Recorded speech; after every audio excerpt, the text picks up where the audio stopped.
Her research work explores relations between media, technologies, publics, and politics in India. She's completing her book on the history of cinema and sensory publics in early 20th century South India. She has also served as an assistant professor at the University of Delhi and held postdoctoral positions at the International Institute of Asian Studies at Leiden, the Indian Institute of Advanced Studies at Shimla, and the Center for Study in Religion and Society, the University of Victoria, Canada. Thank you, Shabani, Priti, Laxmi, Bindu, and Priyanka for joining us today. Shabani and Priyanka have flown in from elsewhere to be here, so thank you so much for joining us.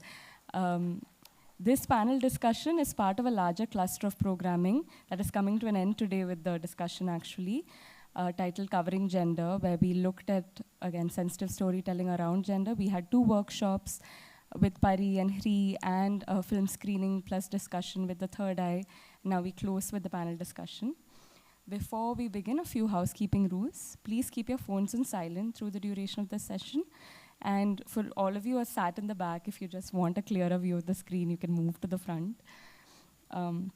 Thank you to Emma, who will be interpreting the session today. And without further ado, over to you, Bindu.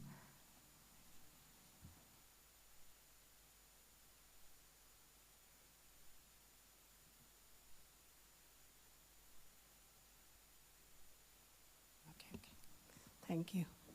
Good evening, everyone. I won't take much time, but I just want to, if I say that I was very excited to be part of this conversation, it would really sound like a cliche, but I really mean it for 2 reasons. I've spent almost 2 decades of my life being a media educator, kind of locating myself in the changing landscape of media in India, which also means that every kind of challenges and crisis that this whole field has gone through has reflected in my classrooms as well. So something which I feel, my students feel, all of us feel, is a certain crisis in the mainstream media where it is quite a bit of work to be done by the reader, the audience, to figure out where to seek what information. Gender studies is another area of interest of mine, research interest, also teaching interest, etc. So all of the work that PARI, Himal, Behan Box, Third Eye most recently, etc. does has been really important for educators like me, but also largely the audience who is constantly trying to kind of understand what happens around gender trouble in India. So, it's as both a media educator and as someone who is trying to educate myself on these questions consistently, these have been the most important sources for both my pedagogical practice as well as my to live an informed life as a citizen in this place. So it's so nothing is more pleasurable than listening to these the kind of communication that they've been doing in the digital space. We have a flourishing media scene, but it's kind of very difficult to quite parse out what is relevant, what is to be trusted, what is to be, how is each of these stories framed, etc. So in that sense, I think it's quite an important conversation, and I have many questions about the methods that they have employed from a very old, journalism practice of going to the field, reporting, reaching your audience, to working in the digital space, working with big data sets, etc. So there are so many questions. I'm sure all of you have it. So can I please, first of all, request each of you to somewhat introduce your work. I'm sure that most people are familiar with your work, but still, even within the broader framework of gender, each of your work is has a particular thrust, has different kind of methods, focus. You focus on different kinds of stories, methods of storytelling, etc. So it would be probably most, a good way to start this conversation if you would, each of you would introduce this, your area of work, or each of these questions and other questions that, you think is very relevant to be part of the introduction, not taking more than 5 minutes. So we have an order. We can start with Priti, then move to Mehreen, is it right? Priti, then Laxmi, then Shabani and Priyanka. Priyanka and Shabani. So Priti, Laxmi, Priyanka and Shabani. Thank you.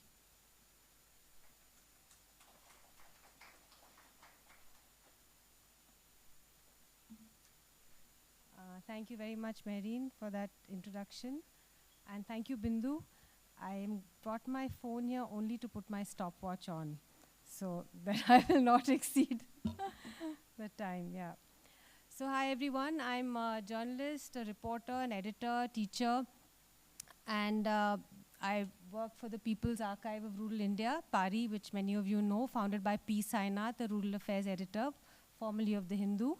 Our focus is on rural India, rural issues, migrants, people who come into urban areas, what we call the rural and the urban. We are looking at stories. We believe that a people's history needs to reflect the people. And there is just not enough journalism around rural issues, rural people. According to the 2011 census, which by the way still is the one that we have to use very often, is 800 million people live and work around rural India. Where are their stories? What do we know about them? We know about barbaric incidents which happened. We know about exotic weavers, of who there are only 5 left who can weave a certain motif. But in between this vast spectrum, there exists lives and livelihoods, people, Adivasis, communities, women's work and so on, which we know very little about. And at PARI, this is our focus. We want to bring more voices from rural India. Where we stand in terms of telling our stories is also very important to us. It's important that we are, although we might be reporters living in urban India, we would like to tell the story through the voices of people who live those lives. And this is very much a PARI mandate that we carry with us in the field when we go. So I may be a journalist going out into Madhya Pradesh, but I want to know what are the issues in Madhya Pradesh among Adivasis who are being displaced for a cheetah safari park, or who are being displaced for the Ken-Betwa river linking project in Panna. I want to be able to get them to tell their stories rather than me telling that story. And it might seem like much of a muchness, but this is what we try very hard at PARI to do. We want you to hear the story from the voices of the people who actually live that life, right? So we try to remove our own lens. This is something that is very critical to PARI. PARI has a vast spectrum of stories that we cover. It's for example, the Grindmill Songs project is one of our flagship projects, in which we have over 1 lakh of OVs, or verses, sung by women in North Karnataka and Maharashtra while they are grinding the grain in a stone grinder at the corner of the kitchen. For years, I mean, for centuries, women have not been able to voice themselves and their and things which they feel strongly about. But at the grinding stone, surrounded by other women, doing something which is seen as women's work, grinding flour, they were able to express themselves, and we have a very large selection of these OVs put into context at PARI. We have, can you just move the slide? Yeah. We have urban India also represented at PARI in terms of not just, rural migrants who come into urban India, of whom there are many, as we found out when the COVID lockdown happened. There are many issues which they face which are similar to what we see in rural India. Justice about land, about water, about jobs, about security, and so on. So these are just some of the stories that we cover. We also have a growing section of what we call the PARI education stories, which is students and young people, and especially students, writing for us as they go into the field to do research, who are contributing what we think is the textbooks of the future, what we like to think are the textbooks of the future. So that is a rough, we have videos on PARI, we have photos on PARI, and as Bindu very generously said, a lot of it is used as research and reading material in universities, schools, colleges, and we are trying to grow that.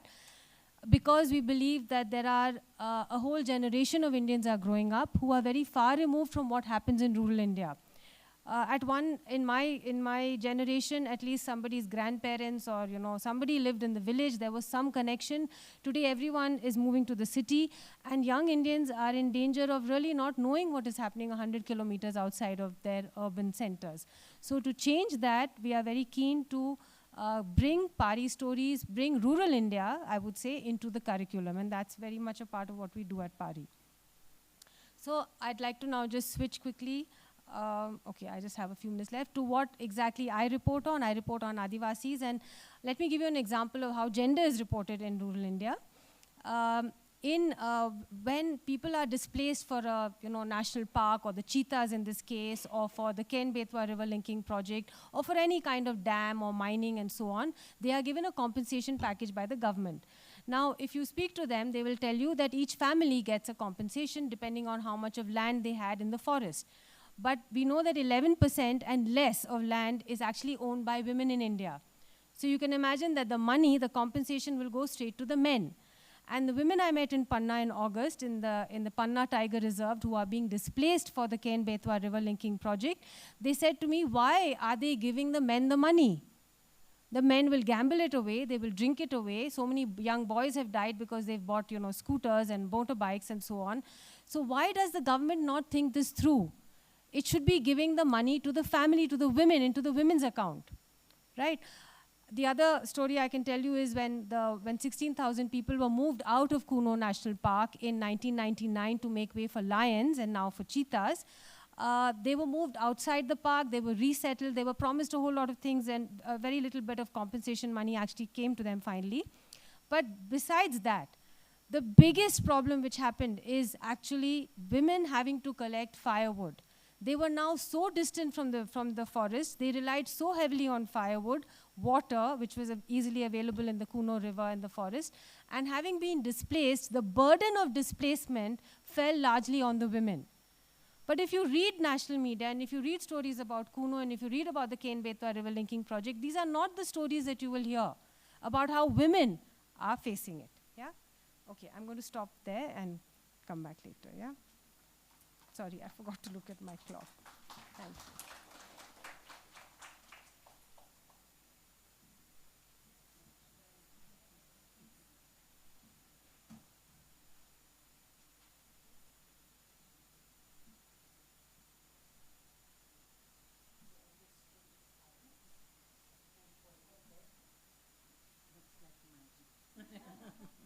Yeah, hi everyone, and thanks to Marine and MAP for organizing this. Really happy to see so many people here. In fact, I wondered who wanted to sit and talk about gender, so I'm pleasantly surprised. So I'll actually be looking at a very specific aspect of reporting, which is the visual part of it. And at Hri, what we found was that despite a lot of changes in reporting, we've been part of gender sensitization and making reporting more gender sensitive, terminologies used, the lens used, gender lens, so on, for quite a few years. But often what happens is that the imagery which surrounds reporting of sexual violence is very stereotyped and very, very re-victimizing, often at odds with the reporting, which more or less, especially in the mainstream media, English media at least, has reached some level of fairness and gender sensitivity, very broadly speaking. So we looked at, how can we intervene in this? First of all, when we even did Google searches, if you do a Google search of women and violence or of rape, these are the kind of images that crop up in every country in South Asia.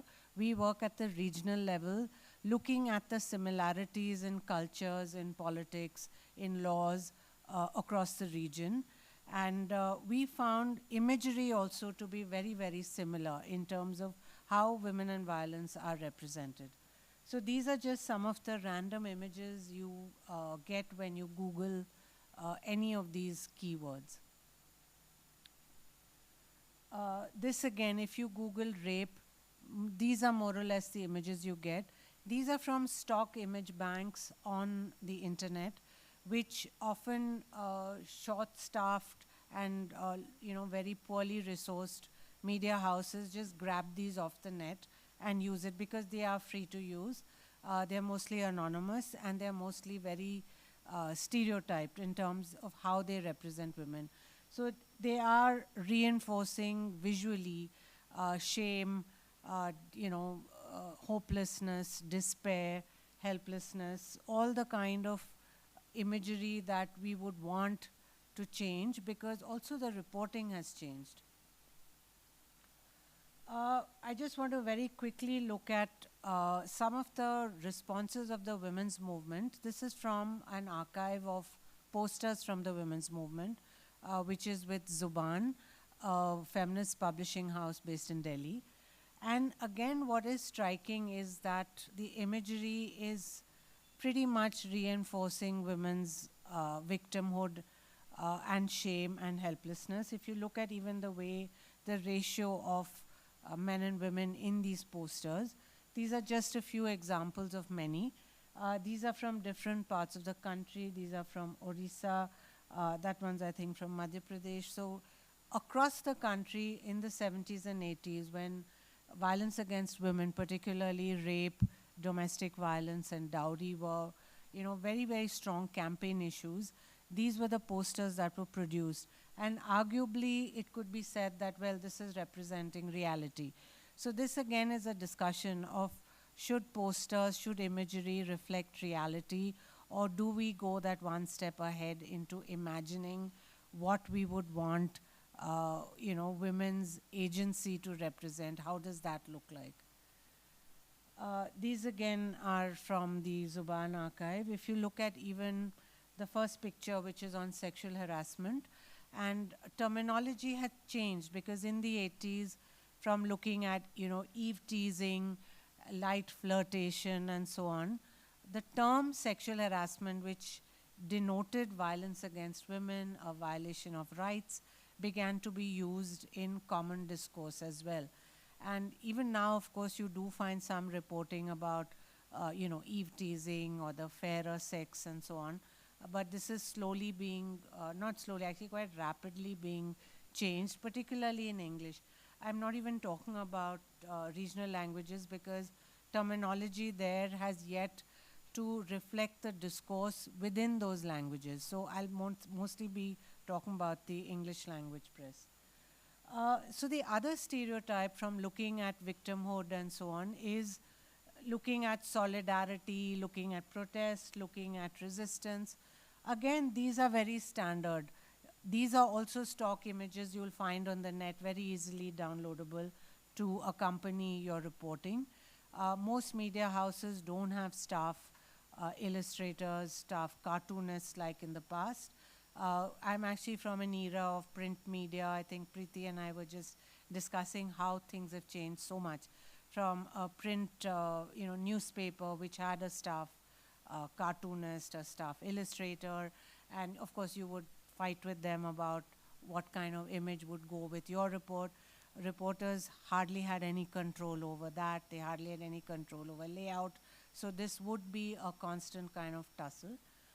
But again, moving from one type of stereotype to the other was something we felt was limiting.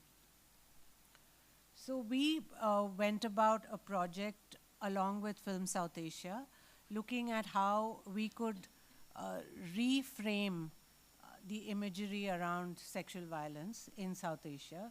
So part of it were these research papers, which are available on our website, where they did look at visual politics in Sri Lanka.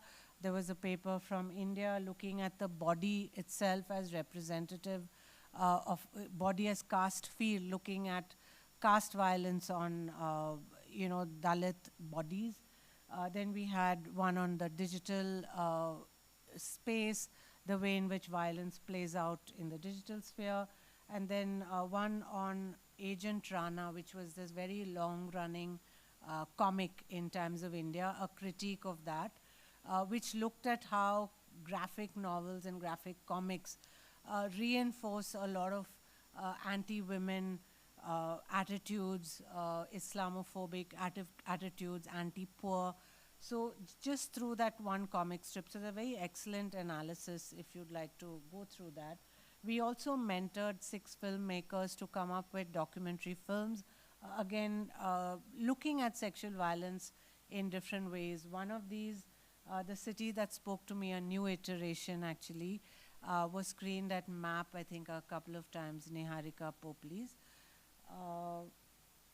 We then also set out, and this is a work in progress, setting up an image bank. So this image bank is freely available on our website for anybody who wants to download these. These are watermarked and low resolution, but one can ask for a high-res version. So we worked mainly in the first phase with Nepali artists who work in different mediums, and they're from different backgrounds. They're from indigenous groups. There are some who work only with the digital medium. So we try to look at how, for example, the first image is about how age is very underrepresented. Elderly women are very underrepresented in any reporting on sexual violence.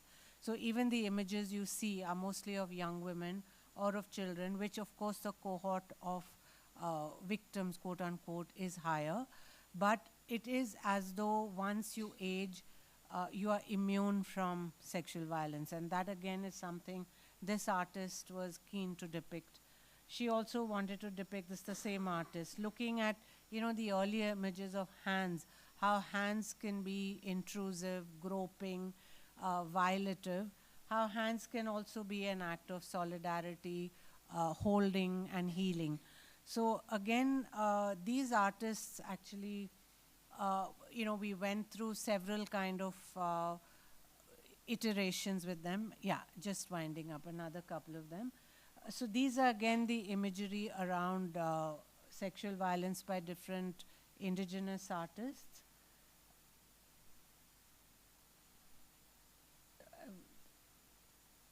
Yeah, that's it. So this is actually available on the website, and it is a work in progress. So any kind of additions are still most welcome to it.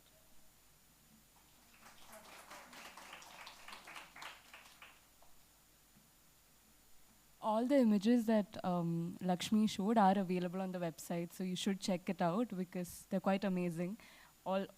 Almost all of the images artists have produced more than one image, and it's quite nice.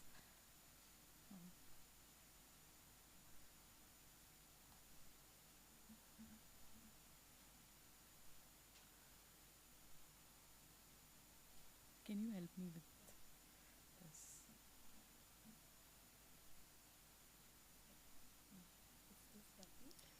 Okay. Hi, my name is Priyanka, and I work with Behan Box. And I would like to share an important thing that recently we have created a separate beat on gender-based violence. What happens? 1 second, I'm just, yeah. I mean, for years we have seen that, violence against women or gender-based violence was covered under or is still being covered under the very broader umbrella beat of crime. So there was a specific need of, this kind of beat where we can look at nuances, where we can look at intersectionality, because often what happens in, mainstream media or the other media reports, that intersectionality is missing. What caste, what religion, what ethnicity, what class, what are the different layers of the marginality that person has gone through. So we at Behan Box felt that this intersectionality is so important and we should not miss on this. So we have created this beat, the special beat for gender-based violence reporting. And yeah, I'll just, yeah.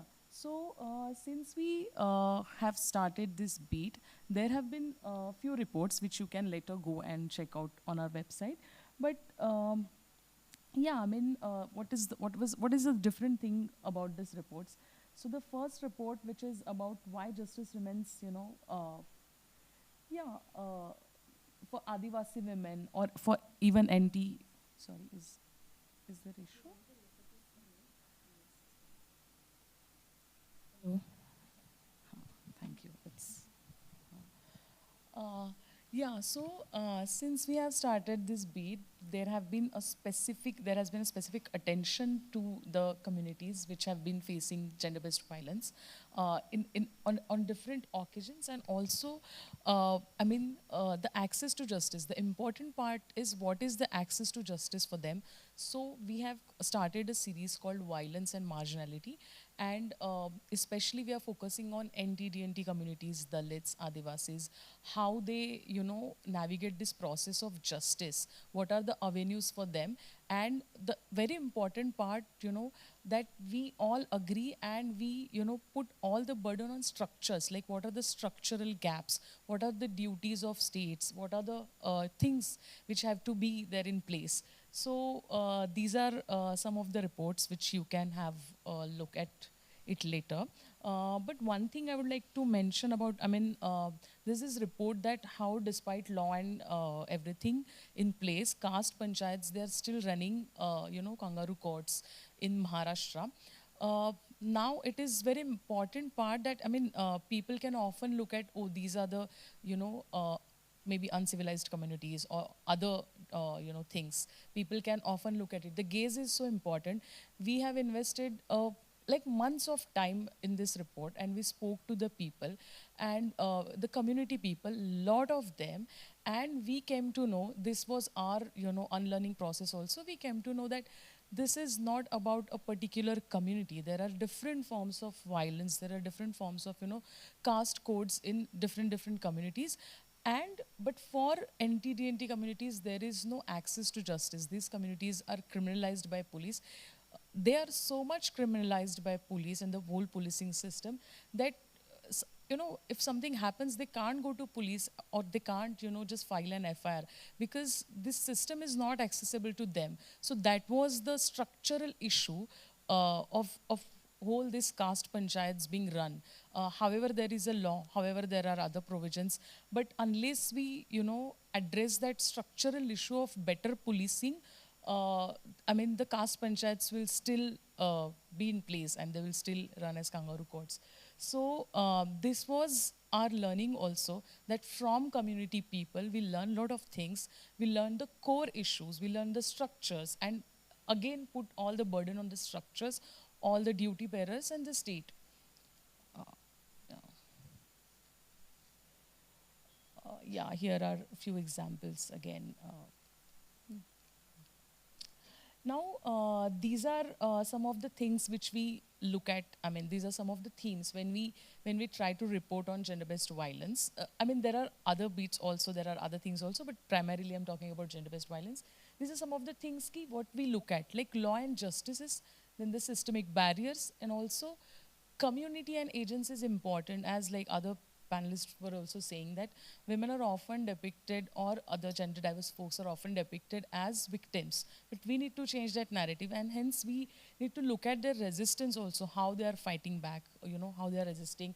But also we should not, I would like to underline this point, that we should not romanticize that resistance very blindly, or just, because there is a cost to that resistance also. When women, for example, Asha or Anganwadi workers, they are, they are going on a strike or they are protesting, they will not be receiving their salaries for how many days they are, on a protest. So there is a cost. They will, they will have to borrow money from people. They will have to borrow groceries to run their households and a lot of other things. They will again caught up in that debt cycle and all of that. So there is a cost of that resistance. So while we, look at that resistance, we need to look, consider all of these things also. And another important part, that avoiding vilifying any of community which we, beat any community. If there are a lot of things, there are structural barriers and other things which compel people to do, to follow certain practices. Hence, there is, it's so important to look at the structures and not vilifying the people or, the communities.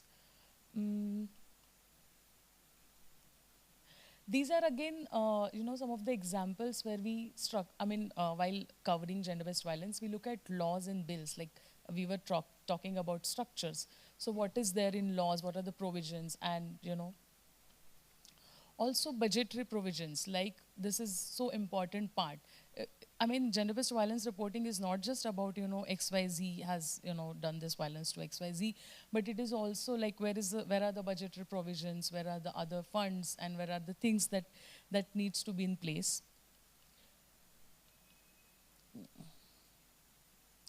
Also, while we look at budgets, are budgets solving all the problems? So we explore in our reporting, and we often found out that the kind of solutions that are been advocated, such as CCTV cameras or other things, those are not helpful solutions. Yeah, this is pretty much. There are some of the reporting takeaways which we follow, and like how you approach, how you talk to your sources, and how you have conversations with them. Is there a trauma-informed approach that you apply while talking to them, while interviewing them?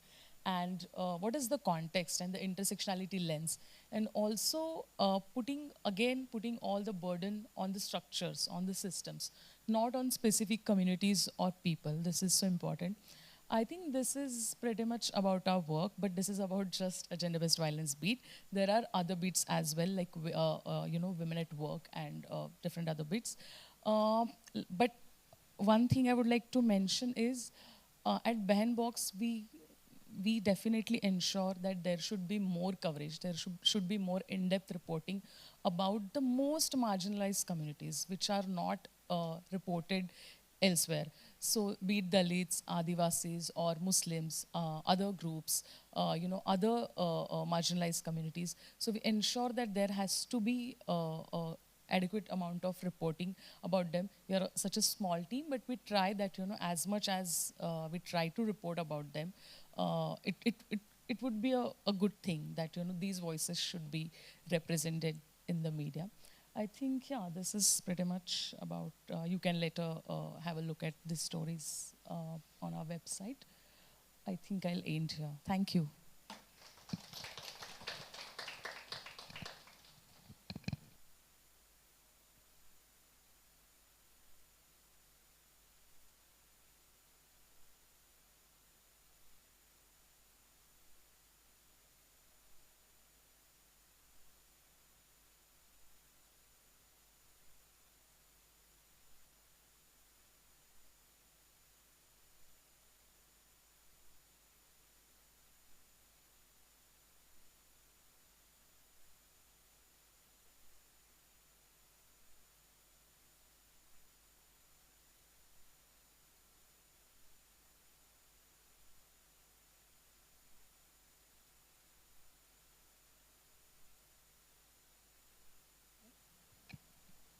Hi, thank you everyone for showing up, and thank you Bindu, thank you everyone at MAP. It's tough coming up on the heels of everybody's great work, so I will try and make it as short as possible. So I'll just wait for Mehreen to play the first slide. I'm a writer and filmmaker, and I lead the work at The Third Eye, along with an incredible team, and my colleague Ruchika Negi is here, who leads the Learning Lab, a bit of which I will talk about today.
I think I'll start, and when the presentation comes on, we'll watch. So the Third Eye is a feminist think tank. It has a publishing arm and it has a praxis arm. The publishing arm publishes in Hindi and English, and the praxis arm is called the Learning Lab, and that is where the creation happens. The mandate, so to speak, is that we work on creating a feminist view of the world. We emerge from the history of Nirantar Trust, which has worked with gender and education for 30 years. And we also emerge from the history of creating processes and pedagogies, feminist processes and pedagogies. The most famous example of which is Khabar Lahariya. What Third Eye does is it tries to push feminist processes, pedagogies, and the creation onto the digital domain while interrogating the digital domain. So we can move to the video clip, Marine, the next one. Yeah. So I'd like to show a short video clip, and after that.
Could we have the next slide? So this video clip is of a process. It's a process we ran with caseworkers who are frontline workers who work with gender-based violence in the field. What we did was that we spent the better half of a year with them to sort of develop a vocabulary around gender-based violence which does not emerge from the West, and it sort of helps us understand why actually GBV persists, why it continues, why actually it lives in everybody's life in the way it does. This dictionary of violence is actually an example I wanted to show you, because the central question Third Eye is always asking is who creates knowledge? And if the knowledge that we are creating is emerging from a site that is usually not allowed in public university systems or cultural spaces, how do we facilitate those processes, and how do we bring that knowledge onto the digital? Next slide, please. So the Third Eye works on building a feminist view of the world. Actually, we've talked about this. Next slide, please. So what essentially the Third Eye does, it builds intersections between social science, research, and the aesthetics of the digital. And it inverts knowledge hierarchies by consistently bringing knowledge generated from the field into universities, classrooms, and dominant culture spaces. This is essentially the two things that guide us. Our audiences, we're quite young. We're about 3.5 years old. And our audiences are consistently people in universities, in smaller towns and larger cities, and frontline workers, field workers, people who work with grassroots organizations. We work in an edition format. These are the 6 editions that we have taken out. We've looked at feminist way of looking at work, public health during COVID, city, education, and crime. Crime is our most recent edition. With each edition, what we try and discover is actually what is the feminist view of looking at this idea. So what we try is that we don't go from knowing what it is. We try and discover what it is. And to just give you an example of the latest edition, which is crime, where where a lot of the writers of the edition are lawyers or legal workers, it was a really interesting challenge for us that as feminists, what do we even mean by crime today? When we have all recognized the limitations of law, then how are we looking at crime? This is our model. So we have the publishing arm, which emerges from collaborations with other resource groups, think tanks, individuals, and it emerges from frontline workers. They are our knowledge producers. And the Learning Lab is a very intensive mentorship program. We have long-term mentorship, which is the digital educators, which is 18 months, and we have shorter term. There's actually nothing short. Nothing is shorter than 6 months. We always try, but it's not. So the third eye publishes in Hindi and English. The Learning Lab runs multiple models of engagement with people across age, gender, caste, and sexuality, and facilitates structurally marginalized articulations to emerge. So our medium of engagement is digital, and by digital, we clearly mean image, sound, and text. These are our tools. But what we try and do is that we use the tools of the digital to challenge digital patriarchies. By what we make, by the story we tell, and that is what we're trying to do. And a site of engagement is the everyday. We are not interested in heroes or villains or heroines. We are interested very much in everyday because we feel that's where structures reside, collide, come out to play. These are just, some awards, recognitions, and that's it. Thank you.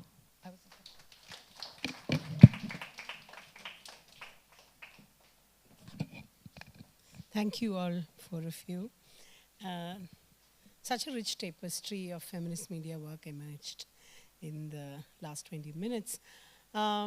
Just want to, and in many ways, all of you actually talked about identifying gaps, reframing the debate, re-narrativizing, and so on. So that's what that we heard in the last 20 minutes.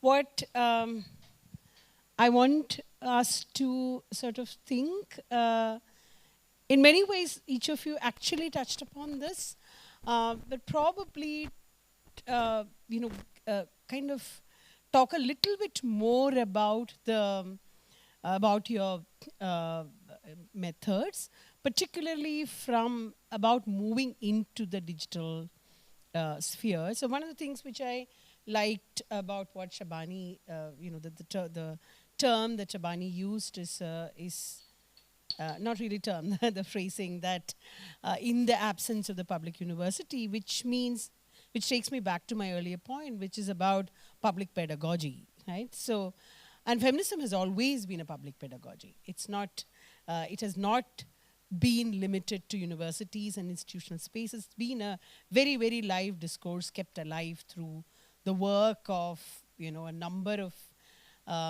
women and, gender minorities, etc., who have kept that discourse alive. So I want to, each of you to think a little bit about what are the methods that you used when you moved to the digital space. Each of you have worked in very different media before. So Laxmi, for example, talked about the artists who you work with.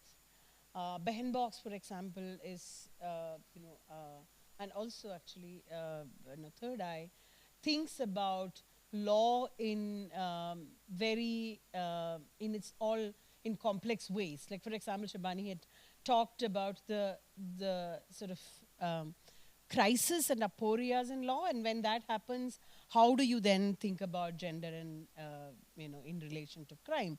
So in all of this, why and how does the digital media sort of provide the space for this kind of a discourse? Are there specific methods which you have, calibrated for the digital media?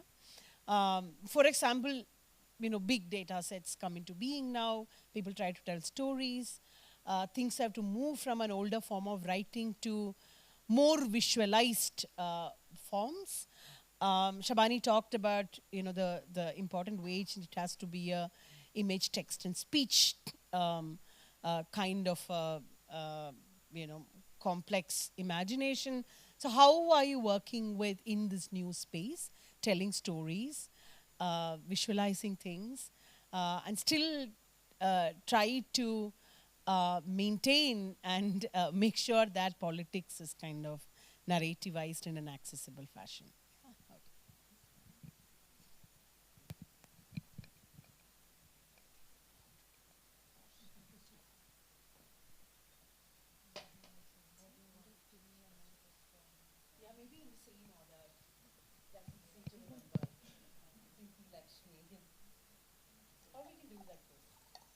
No, no, let's stay the same. We just finished up. Yeah.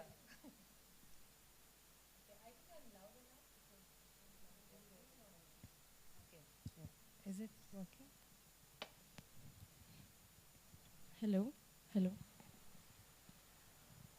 So, to answer your question, Bindu, I think at PARI, one of the big advantages we have is that we publish in 14 Indian languages. And that is something that, allows us to think then beyond the English language, press and medium. It allows us to also think in other languages. And it allows us, therefore, to also tell stories which have started in another language.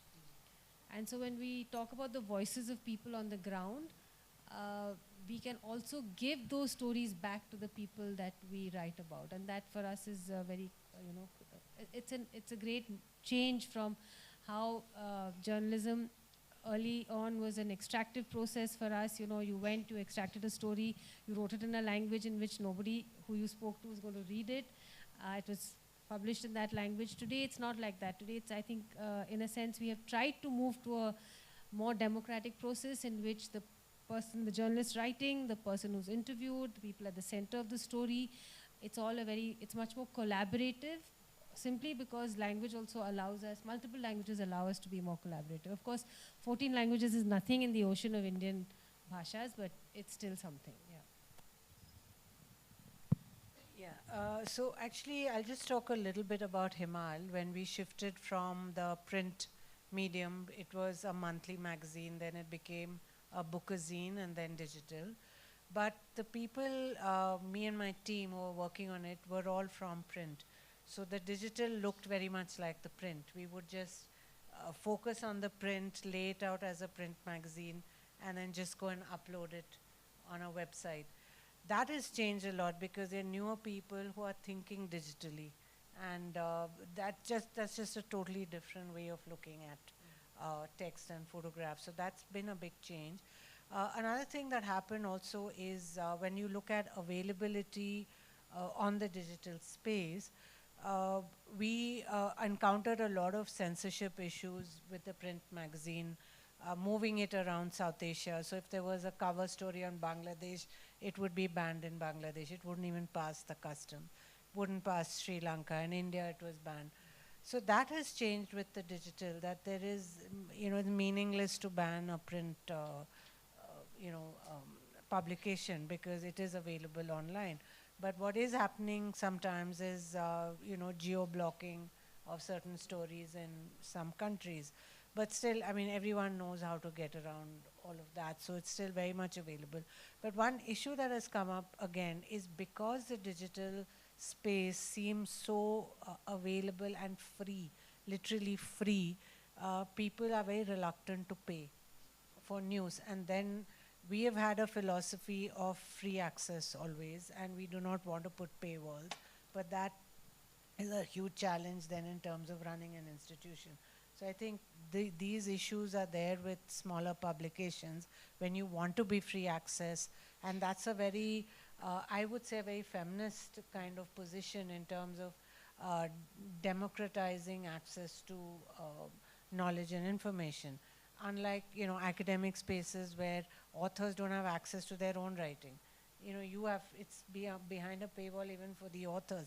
So we wanted to move away from that, but then that comes with the challenge of survival, really, which I think all digital publications are facing right now.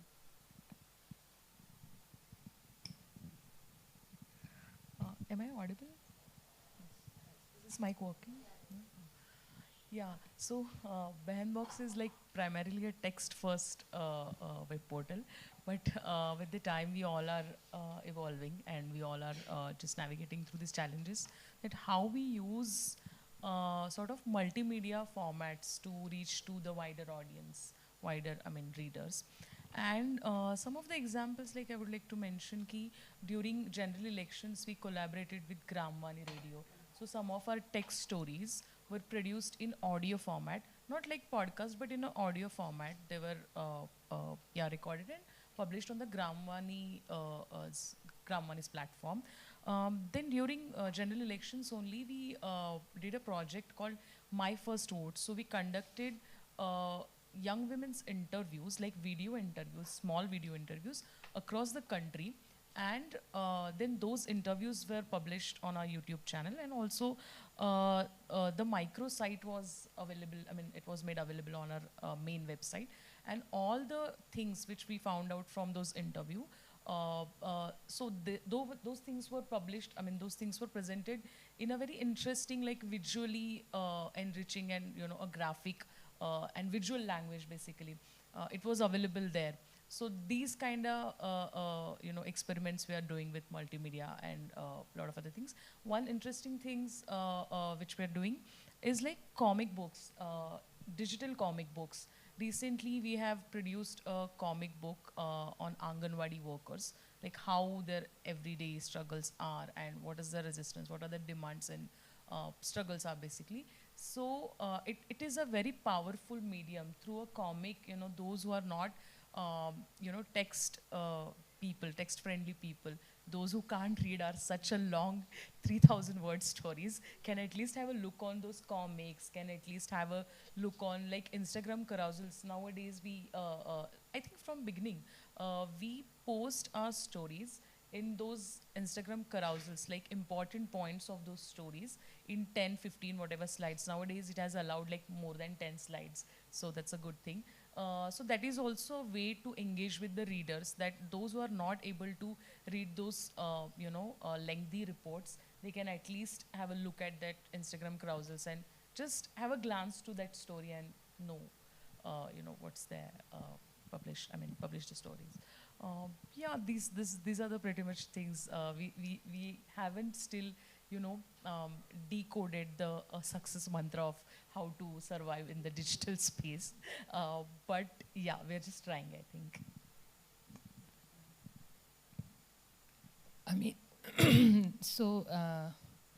I think that, we all think that the digital is a double-edged sword.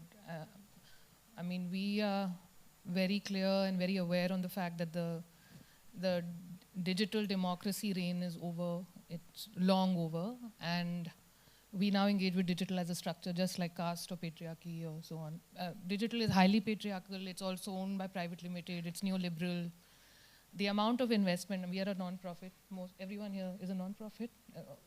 Yeah, but the amount of investment you have to do to just exist on social media, the digital demands a performance of you. It doesn't matter how in-depth your report is, unless it can be cut into a carousel or a reel. You have to perform for the digital now. And it's a problematic thing, and it always keeps us on our toes. And our mentees come from peri-urban and rural areas. Ruchika will testify to the fact that nobody has internet connection to even attend the calls. Everybody's internet drops. There is this huge thing of digital India, NGO, and मतलब लोगों के पास internet actually है नहीं, steady internet कि आप zoom पे आप class attend कर पाओ. तो ये तो मतलब there is a little bit of myth making around this digital democracy, and the investment, even now we know that it takes to actually exist as a valid player in the digital is massive. It is not for small grassroots feminist organizations. It's not. It is, you have to be at that level to be able to play this game. So we use all the tools of the digital, but we are so aware that this is not it. So which is why a huge part of our dissemination is going to the field ourselves and sitting with the people we want to engage with our material and sit and have the charchas. जो feminists करते आ रही हैं काफी decades से, हम अभी we are going back to that, which is what I was trying to tell you is that. And sorry, the last thing I want to say is that, you know, because we are also speaking to a rural audience, what we are competing with on the digital is insane and obnoxious, and it has a lot of money. So what the people we want to engage with, what's already on their WhatsApp phones, how do you compete with that? How do you compete with that machinery? So yeah, sorry for this. No, I think that's a really appropriate turn in the conversation. So just very quickly, one last, given that this is, this doesn't, the digital space doesn't look like, all democratic and not just look like, it's we all recognize, and we're, in very, one could say that stay with the trouble, right? One has to stay with the trouble. So while we are staying with the trouble, what futures can be imagined in this kind of discourse that we are trying to generate, right? Like it's digital space comes and goes, and there are all kinds of controls over it. As you rightly put it, it's digital. It's again digital patriarchy. It is market forces. It's a question of performance politics. While all of that remains, what are the ways in which future can be imagined for this kind of a discourse? Is there any? I was just saying, I think this can start with Priti. My job is to tell you how bad the Priti will tell you what to do. Priti will say, let's go back to the print. Yeah, I'll second. Yeah, actually you're right. I would probably say that. But no, I think that it's really a problem that people are not reading long form anymore. For us, it's a big issue. We are very, very much long form stories at PARI. We are trying to, create an audience, kind of engage our readership a bit more. And on social media, the 10 slides do help to focus the story for people who can't read 2,000 words, 2,500. We try photo essays, which, trying to move that around. We have illustrations and so on. But I don't have the answer to what is the future. Maybe you'd like to go. Yeah, no, this is one of those unanswerable questions which we all tear our hair and beat our breasts. But I think the question which Shabani raised is something we've all been grappling with. And the answer to that also lies in the way we have done offline organizing. So I think, digital organizing or resistance in the digital space is not unique to only the digital. It is something that we have done, like you need to discuss, you need to unpack, you need to sit down, you need to sit face to face. And I think COVID really brought home to us how important that face-to-face interaction was when we didn't have it, for practically 2-3 years. So I think that organizing where we are discussing how do we use this medium without being totally sucked into it or a slave to the compulsions of this medium. So we are, I mean, everybody's doing it. We're all, you know, you do a small event, unless it's on Instagram, it didn't even happen, you know. So it's like Google. People, my like stories I wrote in 91 and 92 are not on Google. So it's like I don't exist before the internet came. So I think we're all facing that and somewhere trying to grapple with how do we balance, I mean, this whole cliche of boon and bane business. I think the bane is really hitting us in the face before we have even managed to mine the boon of it. Like everybody knows, I mean, internet access is so poor. It's again dominated, it's very patriarchal, dominated by the English ecosystem, you know, all of that. I think this audience knows all of that.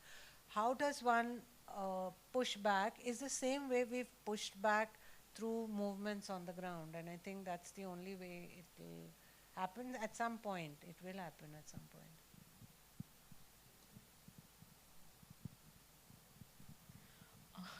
I'm very optimistic in that sense. Like I would want to believe, I would want to believe that people will, some or the other day, people will just fed up with those 60 minutes, 60 seconds reels, and they will go and read those in-depth reports and reportage. So I am fully, I know it's not the reality anymore, but I would want to believe in that utopia where people would go and read. And I think, there would be always few people, less in numbers, but the value of in-depth reporting, like the long-form reporting, will be there. It won't just disappear, I think. Some people, few people would read it. But yeah, till that point, it's certainly a challenge to, navigate through the situation. Also, I think, these are like some of the thoughts which came in my mind just now, that how can we, archive our work? Everything is in a digital space. What if tomorrow, like, everything just disappears? I don't have any answer to this. Hard drives. Yeah. So there has to be some mechanism and there has to be something. Hard drives, yes, it is a good thing, but also can there be like, hard copies? Can there be books? Can there be other, some sort of documentation, some sort of archival of this work? So just, thinking on those lines. What a paradoxical situation we are in, right? We are archiving and then we are, the fear is that archive will disappear, right? That it can be ephemeral. But also the other thing, which I thought of, is also this struggle against, things flashing in front of you, right? Everything captured in reels and shorts and so on, right? So much so that there are filmmakers in the crowd, and I have students, etc. It's difficult to make people stick to a long take, right? Looking at a long take for 2 minutes or 3 minutes is a task, right? So what are we struggling against? Shabani was talking about the WhatsApp machinery, right? So the larger machinery, the machine in general, and what have we become, etc. All these questions are coming together at this moment. So this, quite glad that there is still feminist media work happening in the middle of all the, like in whatever form. So Shabani, final word. Honestly, I don't know future and everything, but I do think that, like what everybody here is also doing, there is merit and value in repopulating the internet. If we say that the internet's dominant voice is a upper caste Hindu male voice, which is what it is, I think there's great merit in repopulating it with other voices, right? And in sort of pushing back. And and I had this really interesting conversation with someone, is that can we then train AI? I mean, can we repopulate the internet enough that AI is trained to pick from our material? Yeah. Like we reach the critical mass of production that AI is forced to use our material. Yeah. So, I mean, that's quite Two penny bit. digital feminist future to imagine, right? So on that note, it's the very paradoxical context in which we are thinking about at the verge of demise, and also at the verge of a machinic future through which we could populate the internet with feminist discourse. We don't know what happens. But thank you so much to all four of you for bringing so much into the conversation. I'm sure that there are more questions and more that you could. I wish this was a longer session. I wish we could have all collectively gone through each of their websites and so on. But yeah, but this is like an Instagram shot. So we end here, and thank you so much. Thanks, Mehreen and Mab, for making this conversation happen. Yeah. Yes. Okay. Oh, there is time for audience too, because it's 7:30, and I thought you would want us to. So questions, please.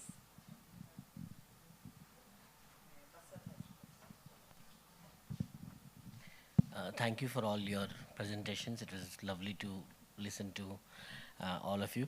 Just one question is in terms of how you deal with topicality, in the sense a lot of the discourse around gender violence or gender-related issues is like a sinusoidal wave. It comes when there is an incident, and the mainstream media is focused on that incident. So a lot of, then someone will say, look for more information on that.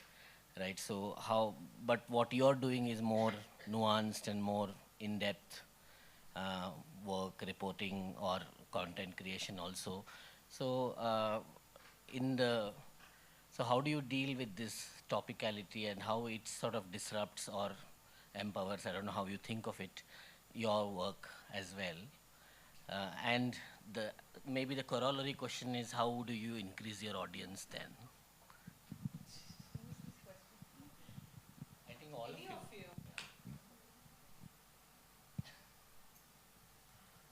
How to increase the audience? I have no answer for this question, so just pass to other panelists.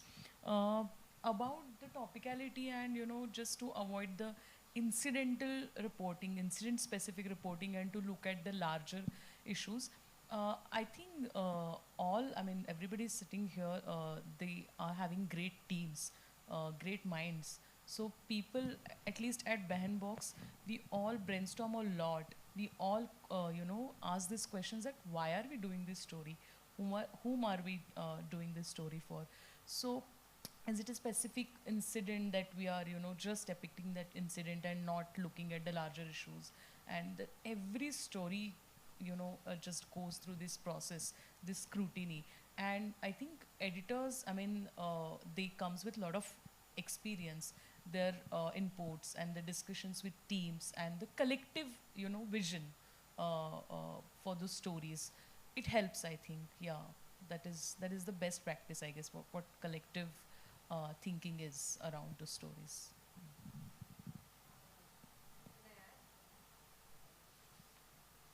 So early this year, I reported a story of a rape in Rajasthan, migrant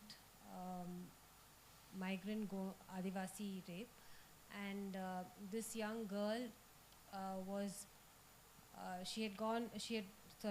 left home and walked away with this young boy, and he had taken her to Surat, then Ahmedabad, and he was physically abusive, and it was a marriage, so to say. And then she came back pregnant, and when she said to him, "I will not go back with you," he came with his friends, and it was a very violent, very disturbing story to do. But as Priyanka very rightly says, the story was not just the rape. The story was what happens behind that whole thing. Now, to understand that, we had to understand what is migration in this Banswara district of Rajasthan, which lies at the border of 3 states, from which 90% of people leave there are 40 buses a day leaving with migrants and their families, entire families move out. Why is it that young girls, and we spoke to many families over there, why is it that young girls at 15 are so attracted by this idea of leaving with a man, not knowing who he is, where he's from. Is it a romantic idea? And one of the social workers on the ground told me, she says, you know, I don't even think that they are going for something romantic or something, you know, wonderful that is going to happen. So then what is the reason why young girls are just walking out of their house and doing this? And so we did I did a series of stories on this around, tried to, as we have said, touch upon the different intersectionalities that lie behind this violence, the sexual-based gender violence. And I don't have the answers. I mean, it's very difficult. I don't even know if I've probed 5% of it. But at least we have got a conversation going, and I feel that that is maybe some progress. Yeah.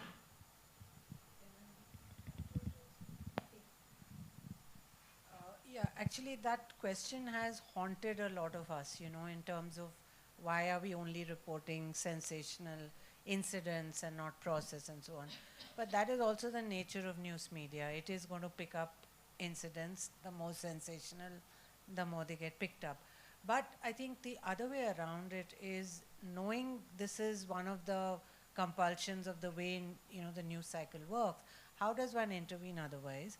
I also worked as an editor in Women's Feature Service in the early 2000s, which was a syndicate which produced gender-related stories and sold those stories to different newspapers at a time when not very many newspapers had reporters working on gender. So unfortunately, WFS has become defunct, and in fact, the whole archive has vanished into ether because you know, I mean, that's a long story.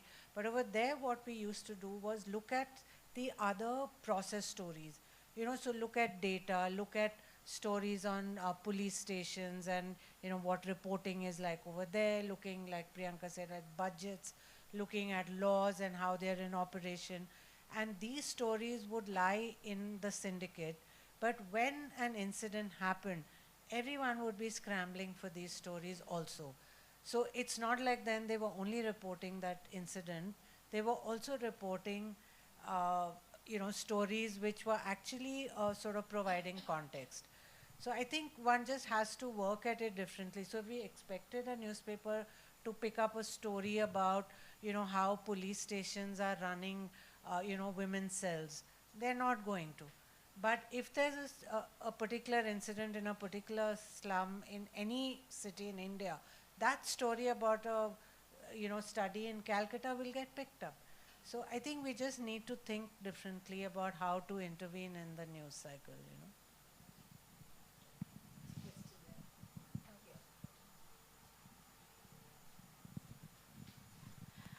Hi. I was wondering about how you guys thought about the pipeline and gaze in terms of like sort of breaking down this patriarchal gaze and the pipeline of journalists coming into the space, and also about the sustainability of the industry itself to maintain these journalists. So like, you know, encouraging young women or other genders to like participate in journalism. So I was curious about how you guys think about like sustaining this generation of people when the media landscape is actually like shrinking quite a lot.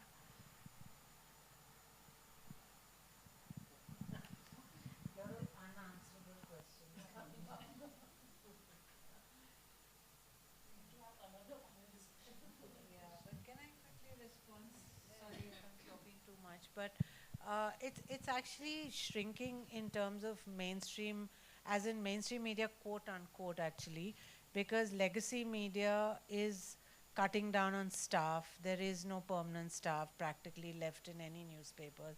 Everybody's on contract. Job security is almost non-existent. It's a very precarious existence.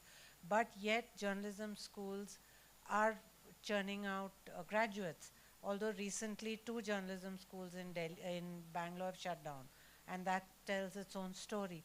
But the other journalism schools are producing graduates who are somewhere getting absorbed, most of them. I'm also part of a network called Network of Women in Media in India.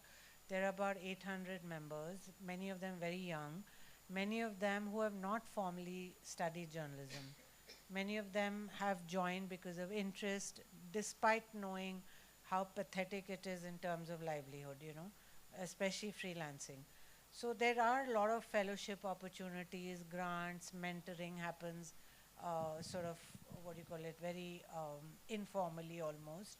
But there are some systems and networks to help young journalists, you know, sustain themselves professionally, find outlets, find contacts. So we have a database, for example, of editors to approach to pitch your stories to.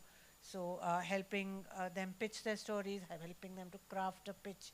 You know, so there are informal avenues where this is happening, but again, very, very minute compared to what the problem actually is.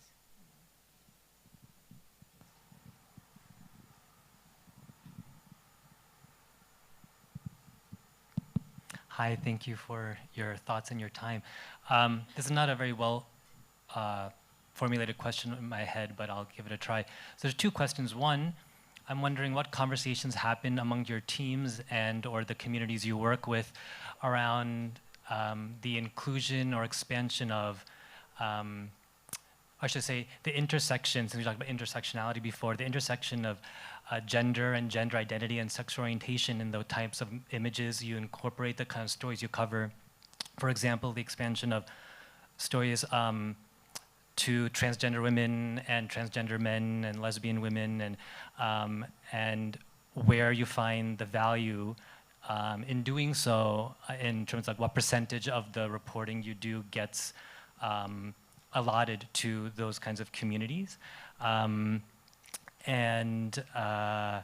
Also when we talk about the difficulty of getting, I guess, attention for the stories your organizations are putting out there, what lessons have you been able to learn from other communities, potentially success, in how they've used the digital space, for example, LGBTQ communities and Gen Z, and how they're doing such a great job of building movements through the digital space, including trans women and trans men and non-binary communities, and how they're engaging with audiences in short format.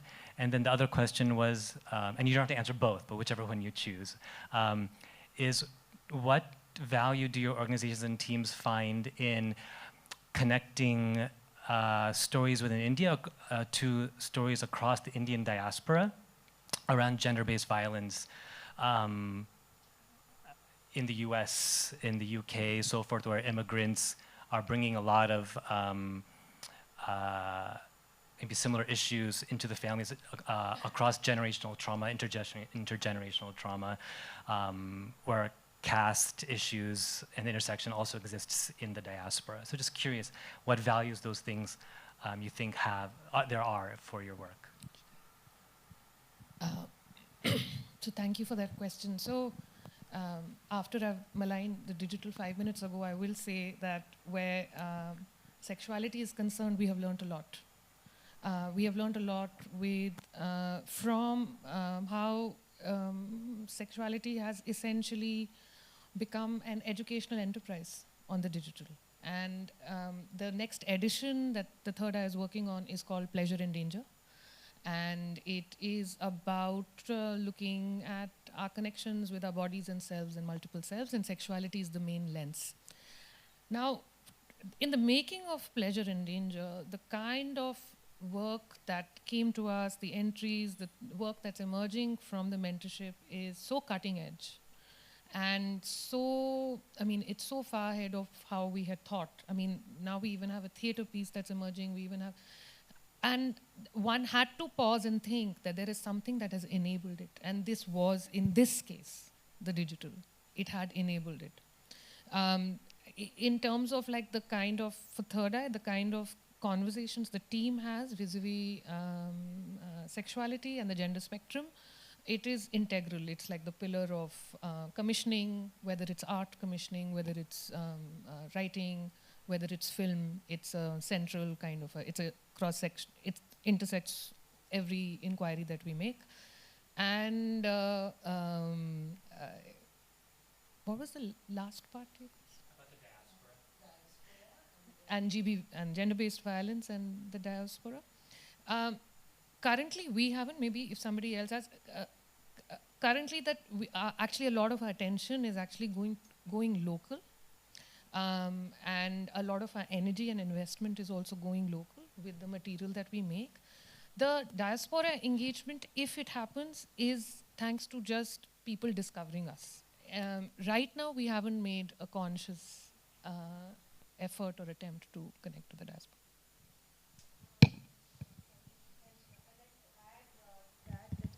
On PARI, we have lots of stories, and we are try and be as inclusive as possible even in our reporting. But some of the discussion, since you asked about that, also is around, is gender going to be the only identity of this person in the story? Or is gender the story? Because that is what we are trying not to do. Just like we don't want farming to be the story about a farmer, it's about his life, his livelihoods, his aspirations and so on.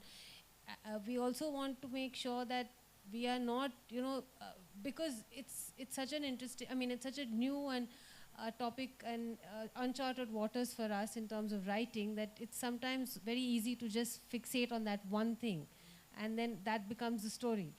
But like we have a story recently about a biryani master, a transgender person who makes the most fabulous biryani somewhere in Tamil Nadu. So now we want to know more about their life, their loves, their lives, their daily challenges, and not just about gender. So how do we write that story? How do we edit that story? Do we put gender in the first 3 paras? Or do we wait for the the reader to discover that, hey, okay, this person is? So that's something that we are also learning. I'm not saying we found the answer, but definitely we are coming to the point at which we are saying we don't want to give the gender away, right? We don't want that to be the only story here. So maybe I want to read that story. It's there on PARI. You do biryani. Just to add a couple of things in it, it's a constant learning process. Like conversations around intersectionality is a everyday work which all of us are doing. And at Behan Box, there have been gender diverse folks in our teams. So they educated us about many things. Also, we have, sometimes we arrange some lectures, and the conversations with different people. We invite experts, we invite people from different arenas, and just, brush up our knowledge and, try to absorb the conversations around. But that's an everyday process, I think everybody would agree on that. We'll take one last question.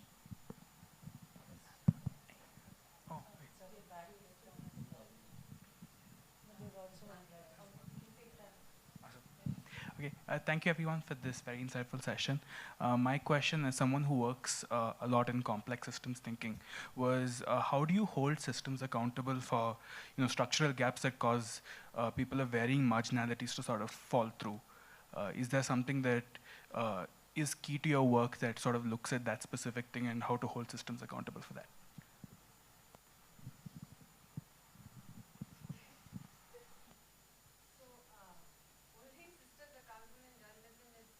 The big aim of journalism is to hold hold the state accountable. That doesn't always happen. The state isn't listening, honestly.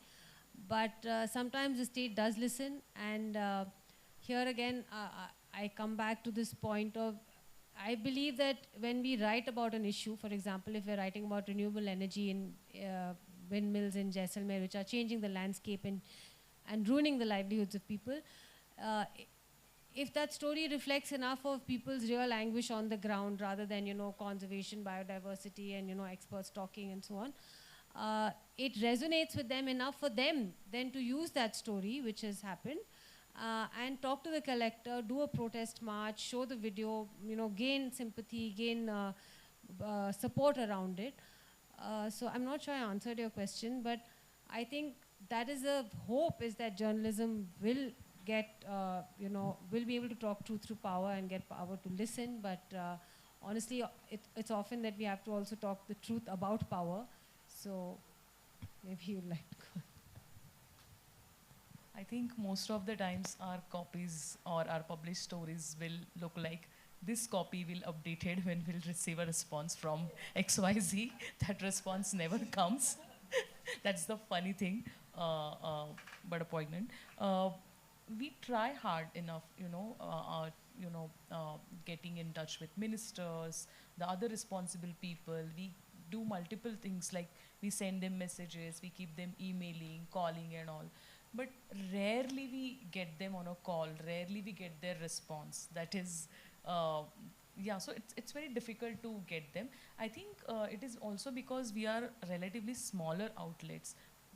It is maybe easier, relatively easier for the mainstream media. I mean, someone who is calling them from the Hindu or Indian Express, people would answer them. But for us, it is a challenge. But another thing I would like to mention, we did one experiment. We have done a story, I have reported a story, how a woman, a Dalit woman at Solapur, one of the districts of Maharashtra, she was struggling for a graveyard at her village. There was no constructed graveyard for anybody, but as Dalits were landless, they are landless, they had to gone through all that caste discrimination, a lot of other things. So I went with her to all the government offices to investigate where this matter is exactly stuck, to check out that red tape. We went to revenue office, we went to Tehsildar, and like whole lot of offices. And then only when a reporter is accompanied, I mean that woman is accompanied by a reporter, then people were little, responsive, and they answered, and we could at least found out where that matter was stuck. And fortunately, and then we did a follow-up, and that woman is a rock-solid woman. She kept that matter following up again and again. And finally, that village got the budget, the grant of 10 lakhs from the district development plan for the graveyard. It happened very recently. So I think that can be, but not every time we are so resourceful in terms of time and money and everything that for every story we can't maybe do this kind of experiment. Yeah, sorry, I just want to add one more thing to what, and that is that today, because of social media, every government official you call or anybody they are so scared to talk to you, whether you are small or big. I sat in the director field office in Panna Tiger Reserve, and I asked him any question. When is the eviction happening? Where is it? Madam, I'll have to check the books. Madam, I'll let you know. I mean, they just stonewall you completely, because you can write 3 words about them on social media and their job will go. So they're so worried about social media today, they are terrified of talking to you. And they will not let you take their picture, they will not let you put your audio on. So it's very, very hard.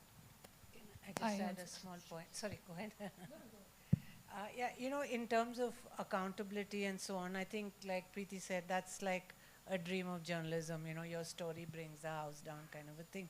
Although some have done, like recently, Sukanya Shanta's investigation on prisons.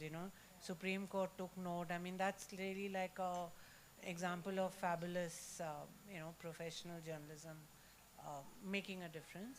But I think where, like in social media, the stories that get the most trolled, the journalists who get the most abused, the journalists who are having cases on them, they're touching a nerve somewhere. So I think that is what is also a pulse of how effective you are. And again, it's not the legacy media that's doing it, because legacy media, by the time get your story passed through the legal department, the story is long dead, so you may as well not even try. It is the digital outlets that are able to move faster and set the pace and break a lot of these stories. And they're the ones who are the most vulnerable. By even the smaller ones, they're getting banned. YouTubers are like now, doing the job that professional journalists should be doing, but can't in many cases. So I think there are different ways of looking at accountability. I just wanted to add something, because the third eye is not a journalism model. I just wanted to add about, because you said systems thinking, and we think a lot about then what is the effect and the affect of our work. And we do feel that the act of creation, so we mentor people from rural and peri-urban, and sometimes they make films, sometimes they produce podcasts, a lot of people write. There is the act of creation by itself is an act of resistance. It pushes something. It may not be measurable in the measurable terms, but we see the difference. We see the difference between the people who have made things and then, you know, people who come from Pakur in Jharkhand in a coal mining belt, and then, you know, and they come and do a lecture at IHS. So something shifts through the act of creation, and that I think is a valid sort of a way to push systems. Last question. Hi. So my question was that, so rape to an extent, like in the legal system, is considered a crime against society, and that's why you can't have an out-of-court settlement, right? And this applies to all sorts of similar sexual crimes, I think. But there's also not just the legal system, but in general, when you see the discourse around rape online or even in person, people are offended, and it does sort of hang in the minds of people as a crime against society. And so when you look at that while reporting, how do you make sure that the story doesn't make it so that the sort of legal actions get away from the person that was actually hurt, as in legalities going much further beyond what they would like? And also sort of, sorry, 1 second. Yeah, the legality is not sort of going beyond what one person would like, and also the idea of the lack of closure that people talk about when it comes to these incidents, as far as reporting goes, wherein, you know, the story is picked up by the cycle and it becomes a sensational outrage, and then we never really hear about how these stories conclude. So just those two things and what your thoughts are on it.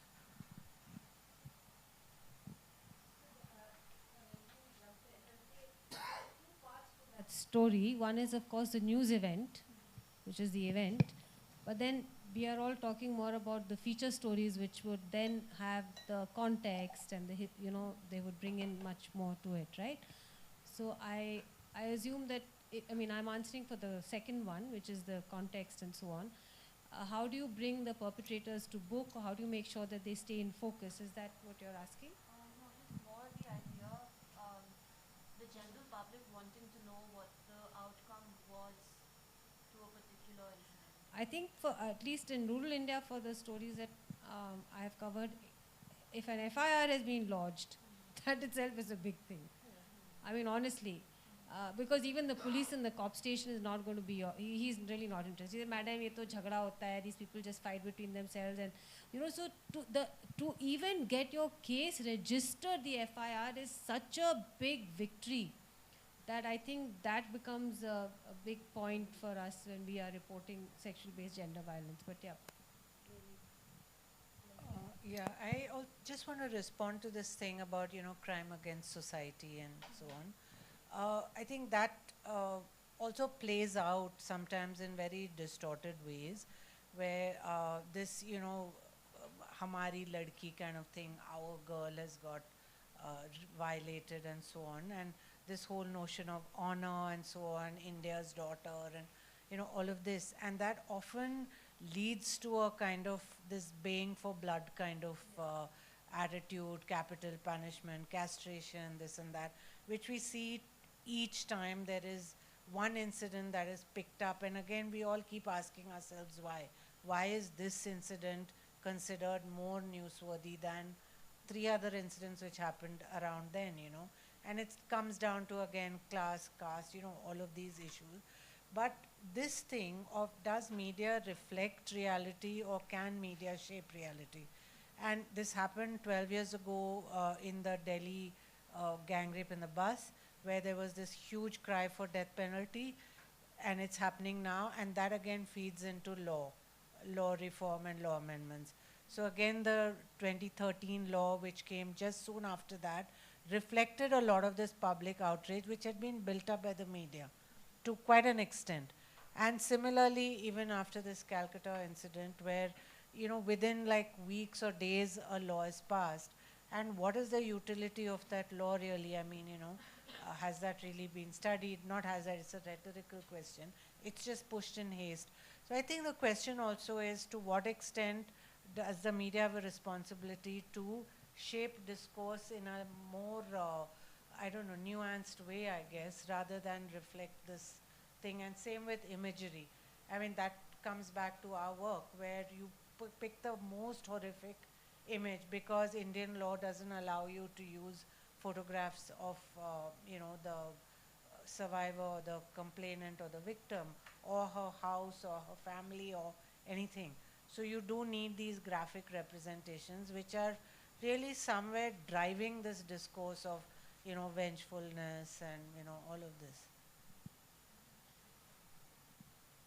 Just to add it quickly, I think we use the angle of or lens of feminist jurisprudence, which is important, and we look at the laws or bills, or I mean whatever, Aparajita or Shakti or Disha, very critically. We talk to experts, we talk to feminist jurisprudence experts, and we try to decode these things. I mean, we try to write interesting articles about it, explainers, to explain people like what, like noodles can be instant, not laws or bills. It cannot bring you the constructive, solid change. So I think these kind of, but for that, I mean, the approach is important, and the constant conversations, like why are we doing this, where are we heading, and all of this. And I think the discussions, constant conversations around it, it helps for the better coverage of it.